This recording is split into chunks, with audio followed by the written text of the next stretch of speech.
What Grinds My Gears by Bad Teachers is brought to you this week by Fufu Ethio Fast Food, located in Dikil, Djibouti, Eastern Africa. If you are near the Ethiopian border in southwestern Djibouti, please stop by. You get 20% discount on all falafel related items. Just mention that Bad Teachers sent you. Phone number +253 77828852. Again, that's +253 77828852.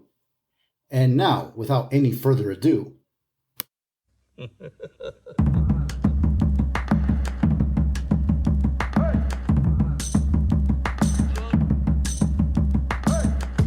estaba sentado un perro, se cayó el perro y a la mierda el perro, y se va la vida.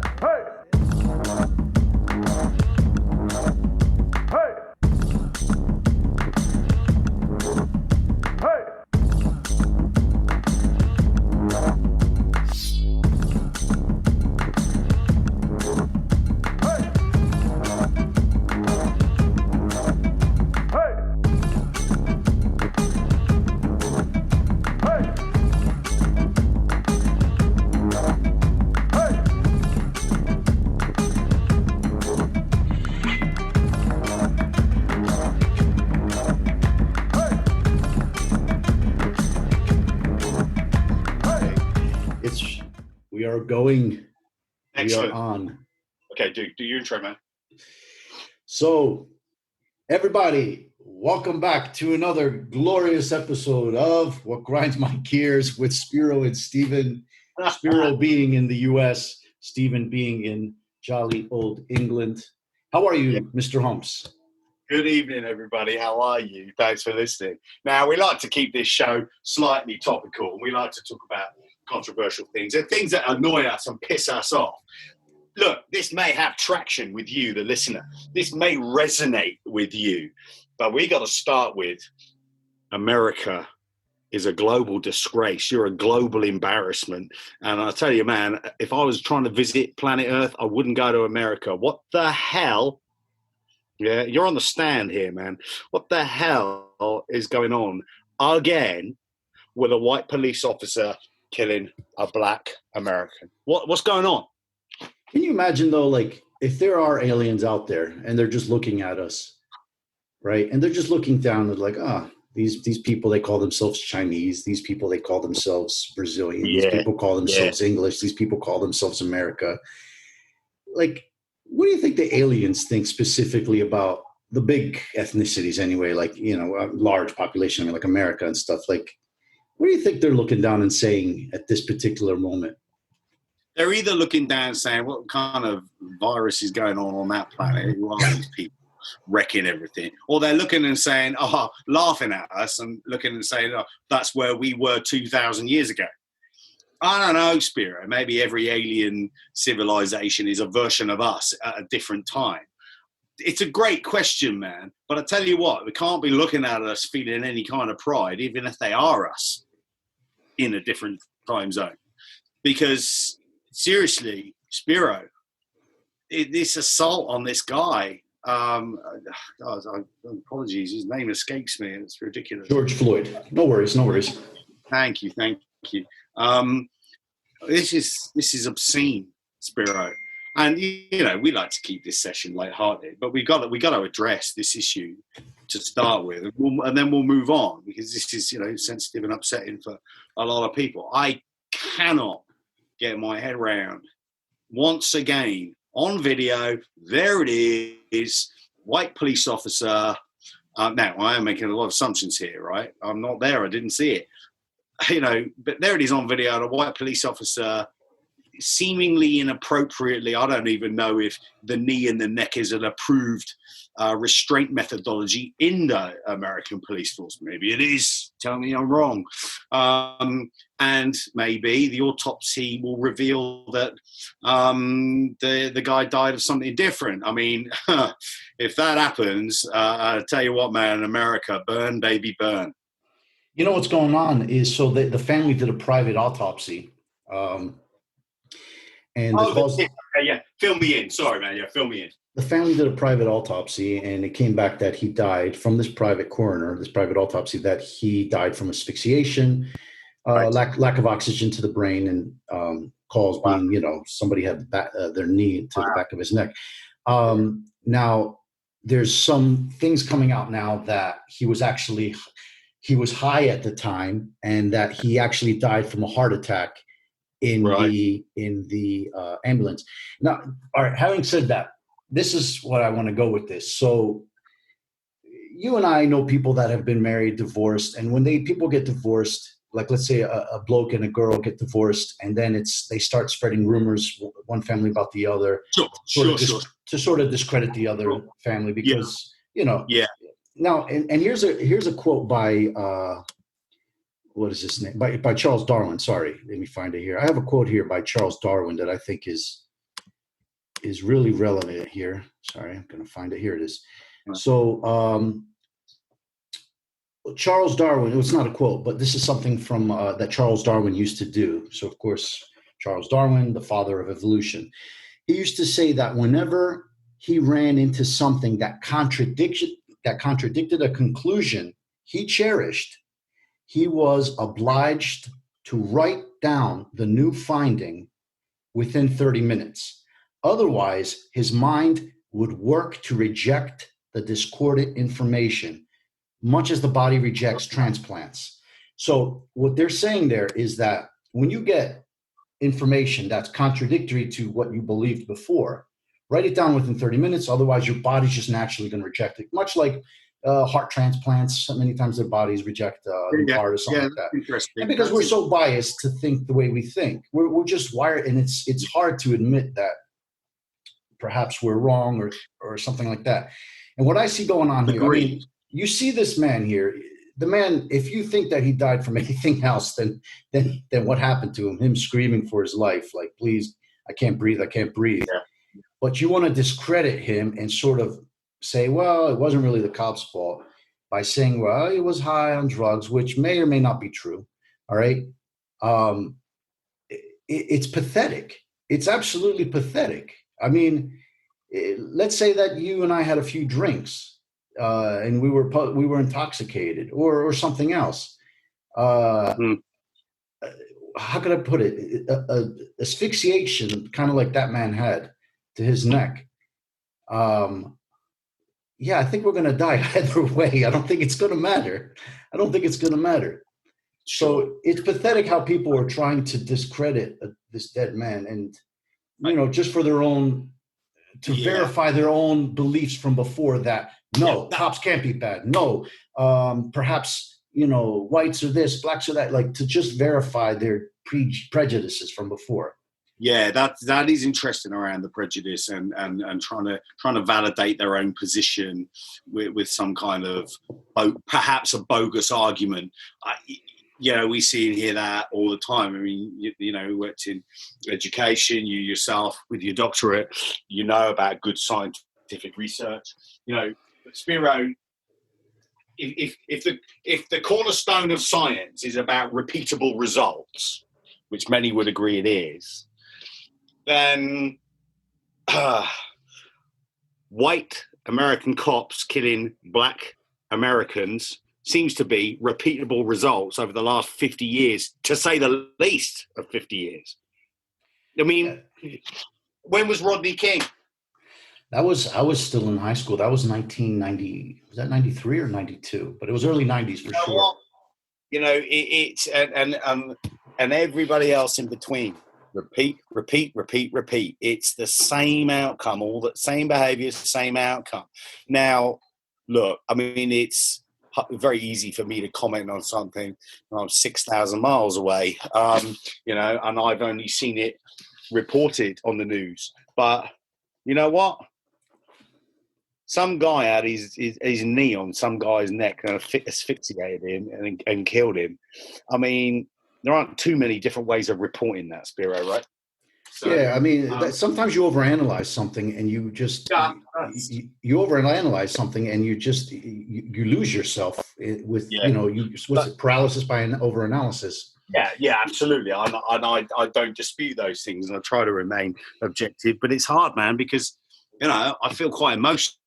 I feel emotionally charged about it in terms of what has gone on again in the US. And you know, maybe I probably am oversimplifying it, but it just seems to be a regular occurrence of this type. Either someone's shot someone, yeah, either a gunman's gone into a school and killed loads of pupils, or a white policeman's killed a black American. Spiro, it's very common. If you and I sat down and did an analysis of those kinds of things, I bet we would find a trend. Or I would posit, the hypothesis. there's definitely, the trend is upward for each of those things. Anyway, look, I mean, I'm not necessarily qualified to comment, but, as a citizen of planet Earth, waving the flag kind of thing, it's even reached my hometown in England in terms of demonstrations about this behaviour and about this incident as it's been reported, has reached my hometown. And there are people out today demonstrating. My dad's seen them as well today, demonstrating in and around my hometown in England, which is a small town of 200,000 people. Yeah. And they're out demonstrating about this very story. And, Black Lives Matter as a statement, which I've seen on posters, is also, posters around the town I live in. This is a hot issue, man. Now, I tell you what, if that police officer gets off the charge, then I'll tell you, I don't know what's going to happen in your country. Even so, if I'm right, the other 3 police officers that were there have not been charged with anything. Yeah, that's correct. That's correct. I mean, surely there's some kind of negligence on their part. Why are they not being charged, Spiro? Anyway, look, man, I mean, neither of you are necessarily qualified, but, you are an American, you're close to it, the mood and the sentiment, I can experience here in England, and I can only see what is going on in terms of what is reported in the US. But the feeling, what is the feeling amongst the people, Spiro?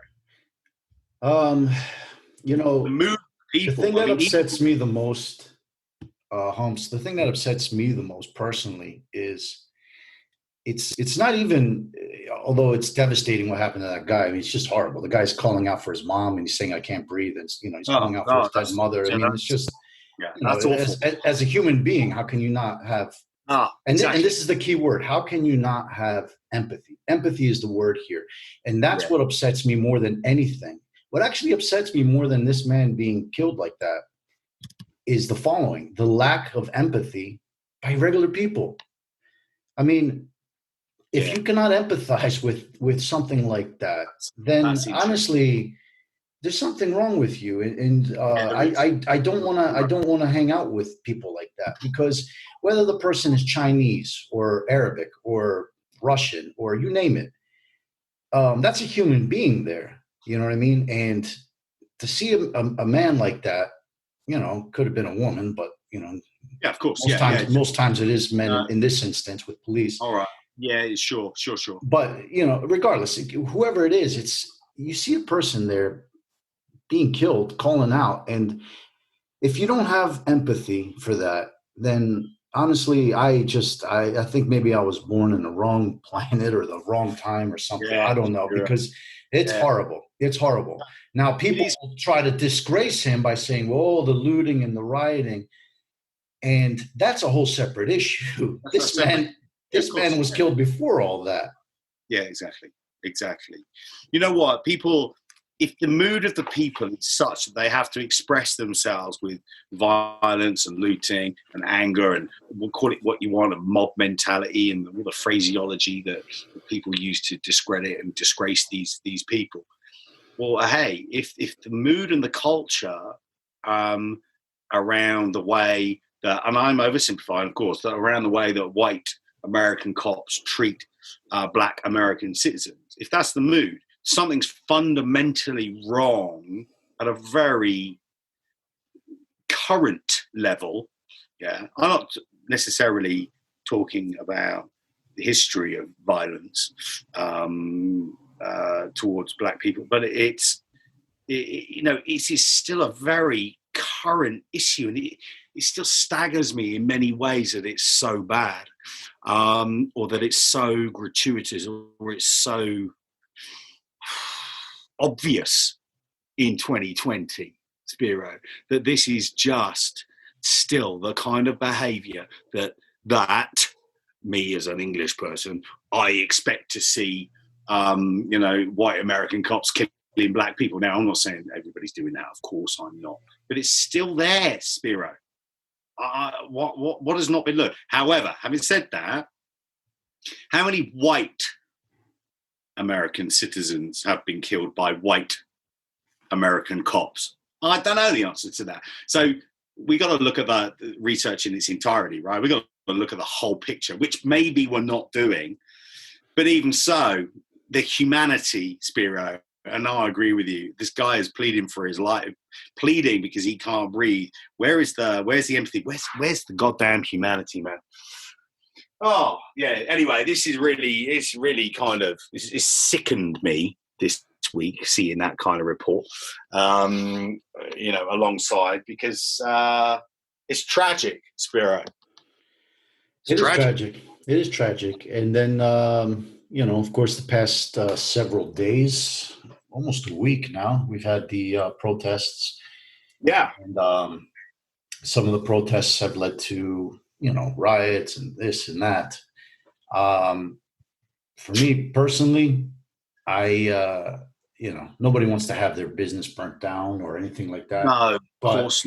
But honestly, whatever changed before, because there's been plenty of protests in the past. Yes. What changed before? I mean, maybe it is, the stance is, maybe the correct answer is with what Gandhi preached, just don't do nothing. And what Martin Luther King Jr. preached, don't incite violence. And probably it is in that sense, but people are angry. People are upset. And I get that. Yeah, I get that anger thing. I can relate to that. I'm all but throwing the TV and my laptop out the window because I'm angry about stuff like that. That perhaps has more to do with the British government's incompetence again this week when it comes to coronavirus. That's my own personal challenge as an English citizen is, the goddamn English government and their inability to find their way out of a paper bag. So, tricky issues, Spiro. Let's move on. Yeah, I agree.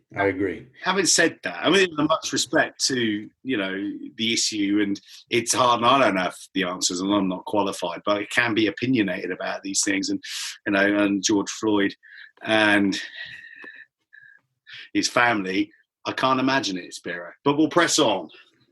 Let's talk about mass confusion in England about what the rules are about COVID. Honestly, Spiro, my hometown has been on the BBC News this week. In fact, in the last 48 hours, with people's general abuse of the distancing rules, although the government have been very unclear, and it is rather confusing about what the hell you're supposed to do with whom and when and for how long. This is classic confusion marketing. Goddamn marketers. Classic confusion marketing. Confuse the shit out of everybody. They'll either do what they used to do or they'll do nothing. Well, people in the UK have gone, do you know what? Screw you. We're going to do what we used to do. We're going out. We don't care. And there's been incidents of people assaulting through spitting. That, the people on the beach in my hometown were spitting at local officials that were trying to enforce rules.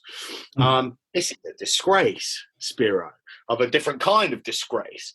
But people don't get it. And then obviously the weather in the UK it's hot here. We're talking 25, 27 degrees Celsius. You can do the Fahrenheit conversion for the American listeners, for example. And it's hot. It's hot. We love the beach. I mean, I live in an old Victorian town. The Victorians love the beach. Everybody goes to the beach. Oh, man, you've seen the town, right? So it's it's confusing. So all that confusion is leading to potential confrontation, conflict. You know what I mean, Spirit? I don't know what it's like in the US at the moment, but we're all a bit confused here. We've been told this and we've been told that, and you can see this many friends and that many friends, but you mustn't do this and you mustn't do that. You know, one of the crazy things is they've said to people, okay, you can go to parks, you can go to the beach. You know what they haven't done? They haven't opened up the toilet facilities. Yeah, same as so here. You've got, this makes no sense to me, Spiro.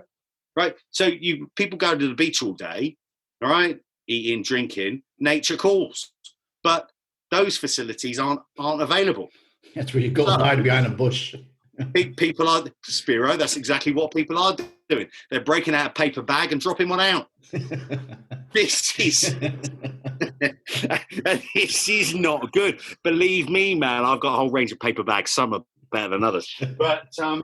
Imagine you're going to the beach these days with your beer, your food, your this, that, and a roll of toilet paper. A roll of toilet paper and a couple of paper bags. Yeah, it's bad enough in England. The laws around you've got to pick up your, you know, if you own a dog, you've got to pick up your dog shit. Now you've got to pick up your own shit. You know, this is ladies and gentlemen, to all our listeners, this is progress. You know, so I don't get it. It drives me a little bit crazy. So there's mass confusion. While all this mass confusion is going, people are just pooping one out and defecating all over the place because they don't know what to do. Oh, man, what a messed up situation we've created for ourselves. How is it over there? Well, all right. So just before the demonstration started, let's do with that. Things started to gradually open here. Same thing, beaches, parks, things like that. Yeah. A lot of people were largely ignoring the 6-foot rule, 2-meter rule. Yeah. And then a lot were still following it. But now with the demonstrations, I mean, I live in a small little town in New Jersey, 3,500 people. We even had a protest here. I think it was 2 days ago. So my point is now with these demonstrations, because you have to understand that they're in the large cities, as you see in the news, and they're in small little towns as well. Yeah. There's no social distancing going on. There are protests.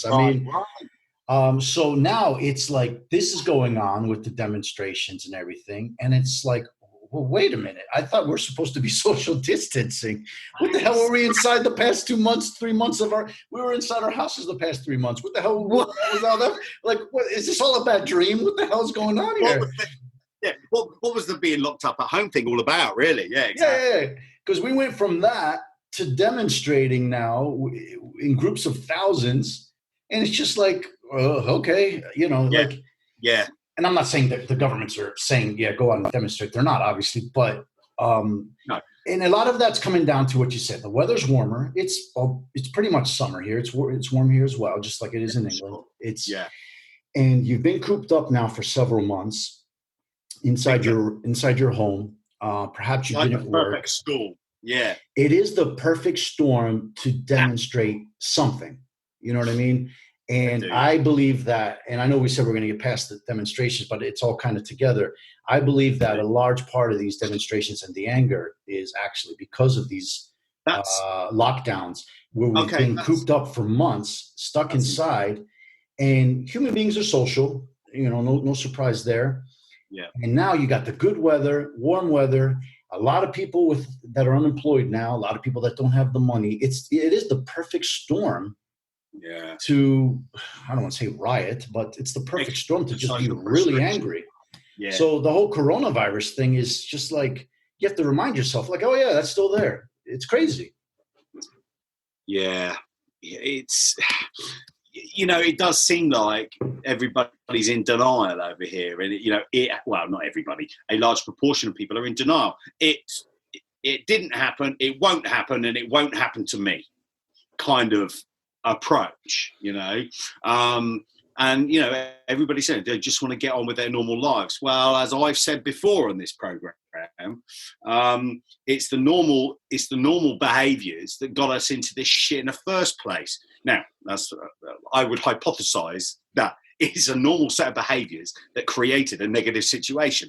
Prove me otherwise. So it is like nothing has happened, and we've opened up. I don't know. It's like doing a piece of research, and you've got you got 5 or 6 different variables.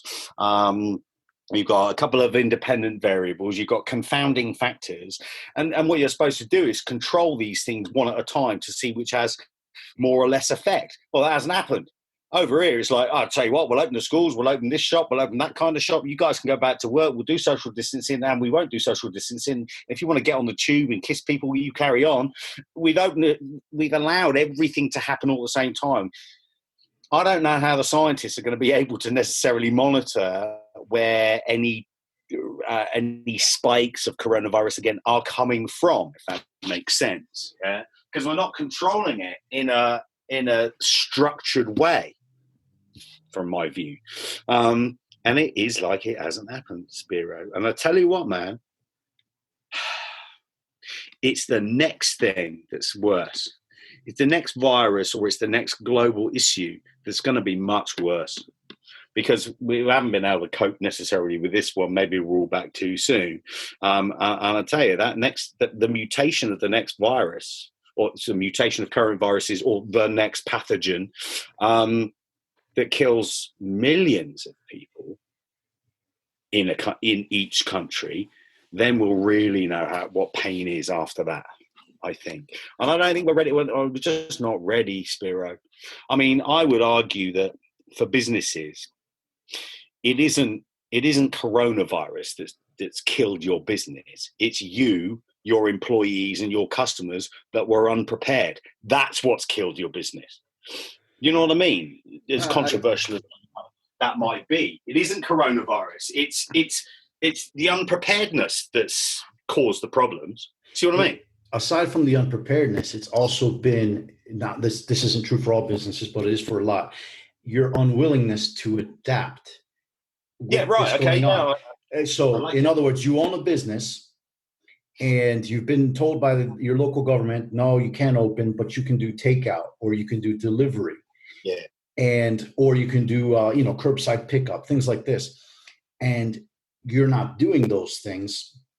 And you're not obviously advertising the fact that you are doing these things, because there are some businesses, excuse me, coronavirus. There are some businesses out there that have been actually doing somewhat, I don't want to say well, but they've been doing all right.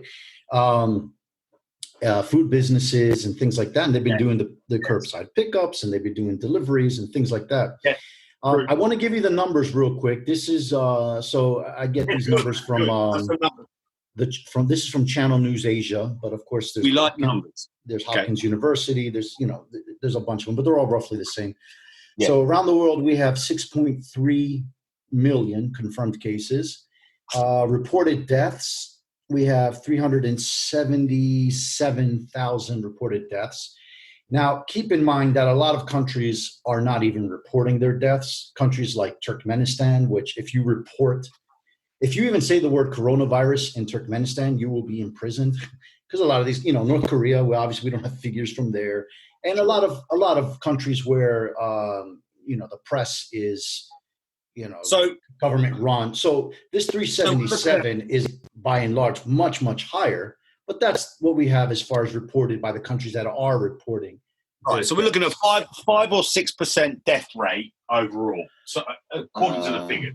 Yeah. With those 6.3 million confirmed cases, 377 reported deaths. Now in the U.S., we are at 1.8 million confirmed cases and 105,000 reported deaths. Brazil just shot up there. UK, you guys are now in 4th place. You have 278,000 reported confirmed cases, and you're approaching 40,000 deaths. So yeah, we are. Yeah, you're right. Yeah. So that's quite hot. So 40,000 deaths in 270. So looking at 28 a 7th, we're looking at what, 14%, man. 14%. Yeah, actually, you're right. So it's funny how the mortality rate's higher in some countries than others. It's much lower. It is, yeah. There's been a lot of conversation in this country about why that is. It's partly due to our demographic. We have a lot of old people or older people in the UK. We're an aging nation, but that's only part of the story. I think the rest of it is poor tracking and tracing. Sorry, man, I interrupted your figures. Keep going. Do the figures, man. Do the figures. No, that's all. That's all of them. I just wanted to get between the US and the UK out there. Yeah, that's interesting. So you guys, actually, what was it? 100 and something thousand out of 2 million. That's 5%. 1.8 million confirmed cases and 105,000 deaths. Yeah, that's low. It's what percentage is that? That's about out of 5, right? 10. It's about 5. Yeah, it's about 5. Yeah. So that's 5. That's low. We're about 14, which is 3 times the rate. Yeah, it's interesting. Your population is what, 330 million across the States, and we're looking at around 68, 70 million in the UK, something like that. Total population. Yes, that's correct. Yeah. Mm-hmm. Yeah, it's an interesting set of figures, Spiro. It is an interesting set of figures. And you know what? They'll be cutting this up and dissecting this data and this research for the next 20 years. Meanwhile, there'll be another 6 different pathogens over the next 20 years, and that'll kill another 500 million of us. So it's interesting, man. Now, you know this whole Jordan, well, you and I may have talked about this before, but for the listeners, interesting guy, Jordan Peterson. Jordan Peterson talks about, he's been asked, many times, right, what happens when the population gets to 10 billion? And he says the population won't get to 10 billion. He's been saying that for a long time, and that's interesting. Or 9 billion. Don't quote me, actually, on this. Don't quote me. My memory is not what it used to be because I'm 112 years old. But, his argument is, no, it won't get to these big numbers that we keep talking about because we're all going to die horribly from something along the way. Now, I'm not saying he said that. I'm saying that.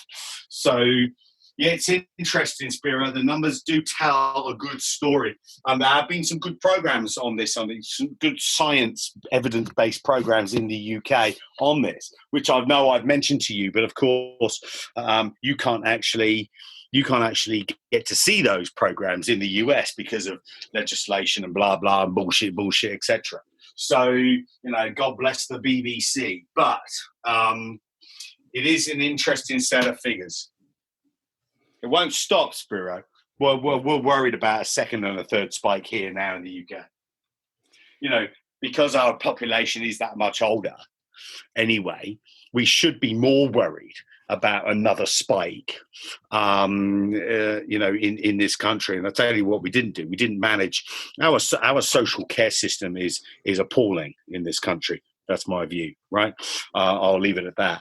But that lack of social care and issues around nursing homes and elderly people's homes, the management of that during the coronavirus was just one of the worst cases globally about how badly we managed care home environments. And lots and lots of elderly people in care homes succumbed to issues related to the coronavirus and died. It's a shocking story.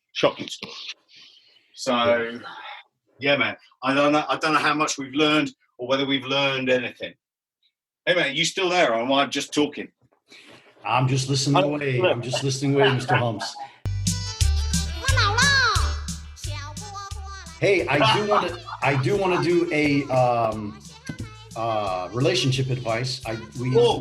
Okay.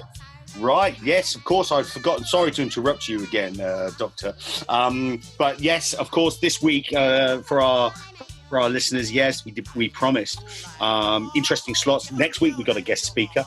I'm not going to tell you too much about that, but we've got a guest next week, so that should be entertaining and interesting. But yes, of course, this week our good friend, the Doctor over in the US is going to give you some relationship advice. I'm going to chip in with my English view on such things. Take it away, Doctor. All right, so this is the case. We actually got an email. It's an American girl living in China. She's a teacher. So again, do feel free to email us with any comments or advice that you're seeking in your relationship. And that email is badteachervaginaboob at gmail.com. Again, that's badteachervaginaboob at gmail.com. So here's more homage to Peter Griffin, of course. Yes, of course. So here's this particular person's problem.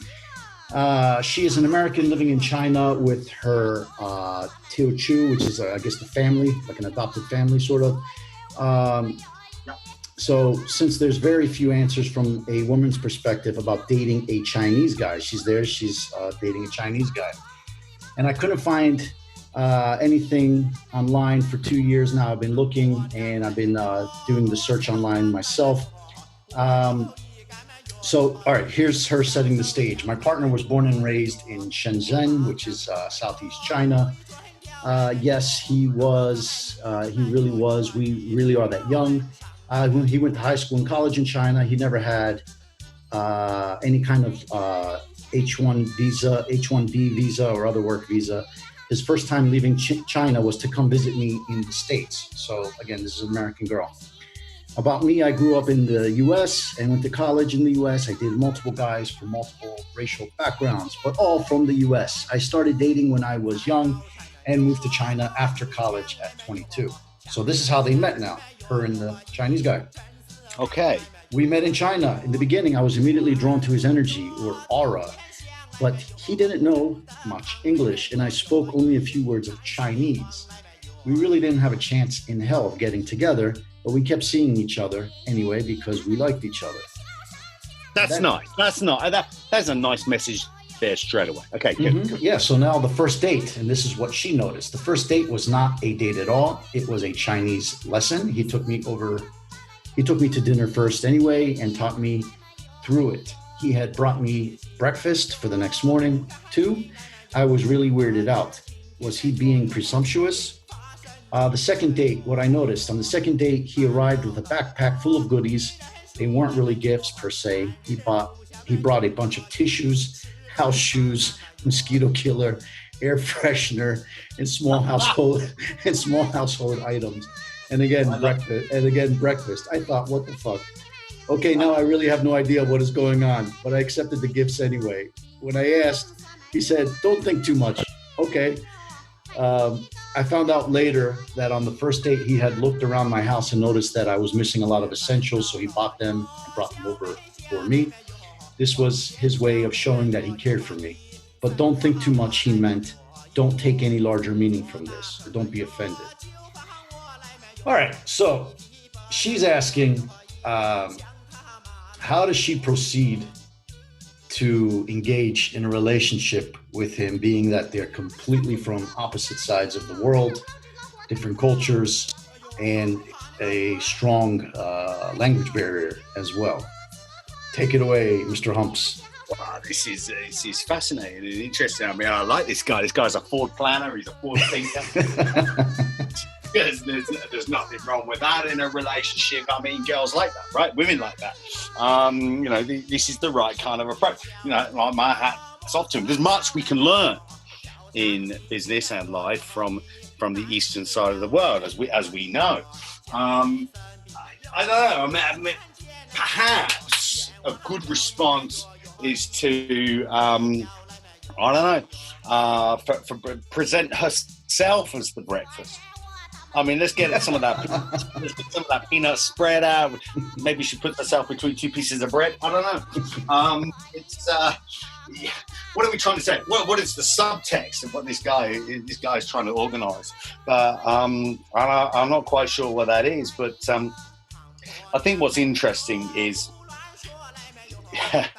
she's naturally skeptical. This guy's just going about his normal routine. It is interesting behavior. I mean, where do we see this kind of behavior? In fact, you tell me, Doctor, where do we see this kind of behavior in nature?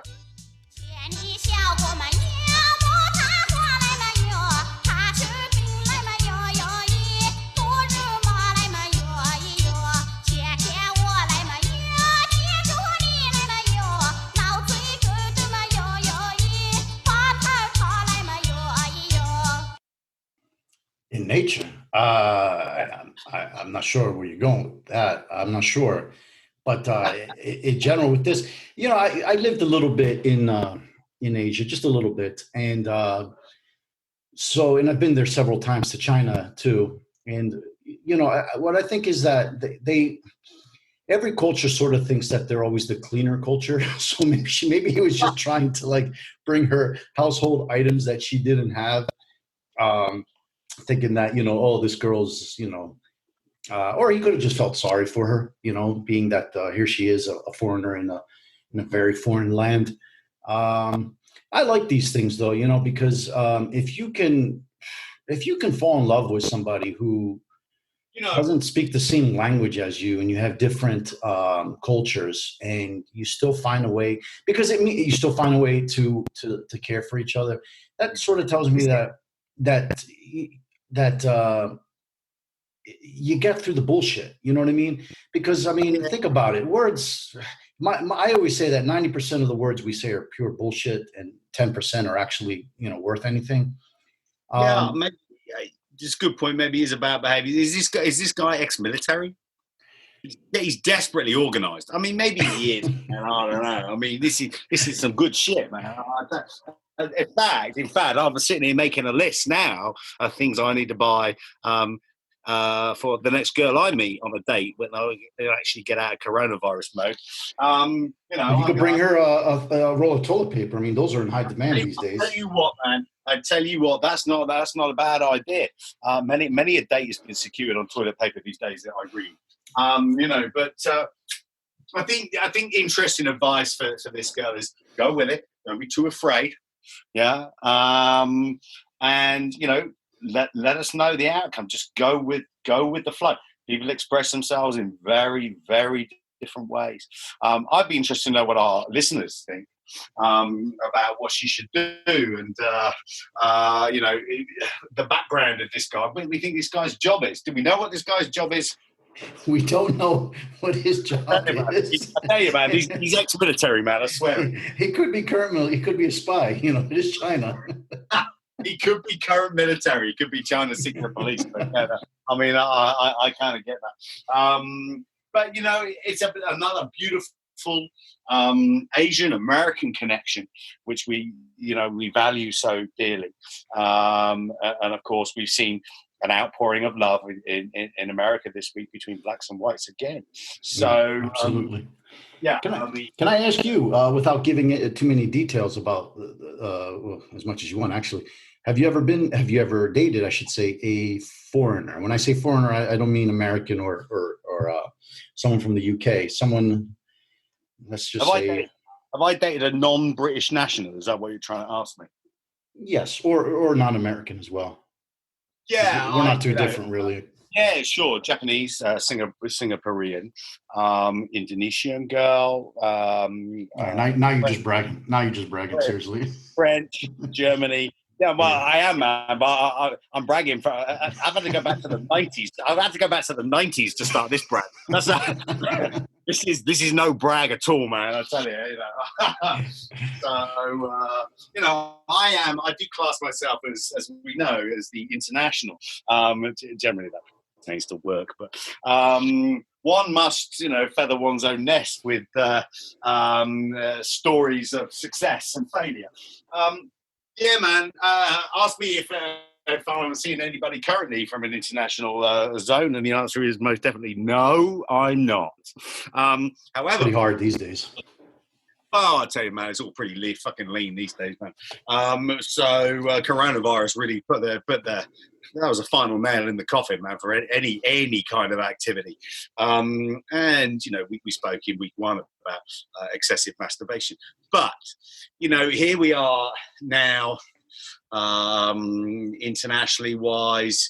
I'm of a certain age these days, mate, where maybe, but I'll tell you what, here's the thing. Last time I went to, for anybody that's been to the Middle East, Saudi Arabia, and surrounding countries, it is fascinating to watch how many people are paying for relationships, shall we say, in such a region. It's very interesting to me. not within Saudi Arabia, but within a surrounding country. Way in which people view relationships is very interesting, very different. But yeah, these days, man, not so much for me, man. We talked about Pornhub, man. The UK is the second highest subscriber to Pornhub.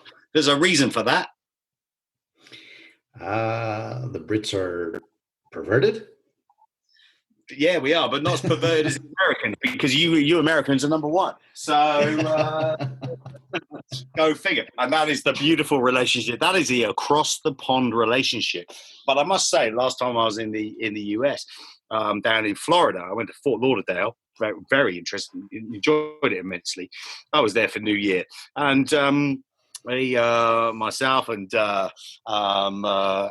friend of ours, Dougie Fresh, of course, who you know very well, and will be a guest on this program in later episodes. Dougie's actually going to come on to talk about the economy, but we'd be interested to know what Dougie thinks about relationships as well. And we met a couple of ladies on the night out down in Florida, and on a serious note, we've all remained friends. Yeah, Ivy, love you. Yeah, and it was a good time. Very Adriana, good. Love you too. Is that good? Yes, course, yeah. All right, man. So look, go on. Wrap it up, man. Yeah. Let's see. So next week we're going to have a guest again, and he is a fellow educator, and we will get back on track with more things related to education, tertiary education, higher education, and all forms of education. But we'll try to get back on track next week with that. This week, obviously, it's been a little bit unique. There's just so many things going on that it's a little bit hard to talk solely about education. It is. We'll get back, like you say, man, we'll get back on track and next week and get back into education. But for this week and to kind of conclude, we had to remember George Floyd. Yes, sir. Yes, we do. Very sad, and hopefully things get better everywhere, because it does seem like it's one thing after another this year. This year 2020 has been it's been not a good year so far for I don't think anybody, but no, probably not for many people, apart from the bankers and the pharmaceutical industry and the oil and gas industry, and apart from the usual suspects. Yeah, it's been pretty terrible for people. Well, oil industry's been actually horrible, but pharmaceutical, absolutely, and yeah, sure, man. I mean, apart from the trillions they've already got, it's been a terrible year for them. Yeah, of course. Yeah, very true. I hear you, man, but I can't feel sorry for the O&G sector. No, I don't feel sorry for them at all. And so we have something here in the States called Labor Day. It's actually it's right around September 1st. Right. And I believe in England, in Europe in general, you celebrate more May Day. Is that correct? Yeah. Which is actually started out of the U.S., I believe out of Chicago. But yeah, I think I'm not sure. Well, I can't quite remember when May Day is. I can't remember what month it is in this country. So May Day actually started out of the U.S., but they don't celebrate it here. The rest of the world does throughout Europe and South America. But here they do celebrate something very similar. It's called Labor Day. It's roughly September 1st. And what I'm getting to is that we've totally spit completely on labor in this country so much that at this point we should just call it for what it is, and that's corporate day. And I can actually see you doing push-ups right now, Mr. Holmes. Yeah, man, you're just talking about Labor Day, man. I got to do some press-ups. Yeah, and that's what makes this podcast so unique, is that you can listen along and do push-ups. So, yeah, I mean, we don't really celebrate labor the way we used to in this country, and it's become more of a, at this point, like I said, we should just call it corporate day, because that's really what we glorify anymore. We don't glorify labor anymore. We actually mock it in some senses, but we saw from the coronavirus that if you don't have, we're not at robotics yet, the way, Japan is obviously leading the way with that, but we're close. Labor is still very, very, very important, and we saw how important it is with the past 3 months with the virus. Yeah, you know what? I absolutely agree. That'll be a good topic for us to talk about as well. Automation of education, automation of business. There are some interesting projects going on in the UK. But in the meantime, to our listeners, thank you for listening. Remember George Floyd. Don't let it happen again. All right. Take care, Mr. Humps. See you, man. See you. Bye-bye. Hey!